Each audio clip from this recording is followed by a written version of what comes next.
En 2021, les autorités veulent faire de la question de l'égalité des sexes une réalité palpable au Gabon, mais une réalité qui entre dans le cadre de la décennie de la femme décrite en 2015 par le président Ali Bongo Ondimba.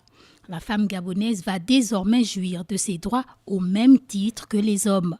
Mieux encore, un observatoire national du droit des femmes sera consacré au suivi des nouvelles dispositions qui seront bientôt intégrées dans le code pénal. Parmi elles, la suppression de l'obligation de l'obéissance de la femme à l'homme. Comment cela est-il perçu dans une société assise sur les valeurs traditionnelles longtemps admises? Lorsqu'on respecte le contexte, on parle de culture. Le monde n'est pas standard, Dieu a créé la diversité tout en respectant le jeu des équilibres. Jour, nuit, homme, femme.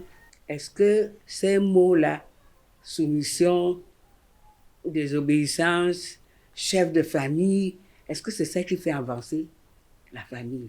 Ce projet de loi est la bienvenue parce que ça équilibre les rapports dans le mariage et ça répond à la notion, au principe de l'égalité de tous les citoyens devant la loi. Le mariage, selon Dieu, doit se bâtir sur l'amour.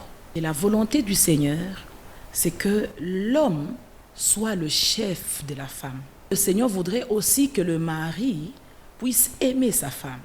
Donc normalement, dans une famille où règne l'amour, cette question ne devrait même pas se poser.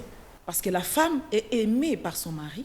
La réponse à cet amour-là, c'est la soumission. S'il y a une famille où de telles questions commencent à se poser, c'est que le fondement n'a pas été bien posé. Il faut revenir au fondement. Cette proposition de la loi vise donc à mettre en exergue la notion de principe d'égalité de tous les citoyens devant la loi, afin de mettre un terme au rapport de force qui a toujours penché en faveur de l'homme.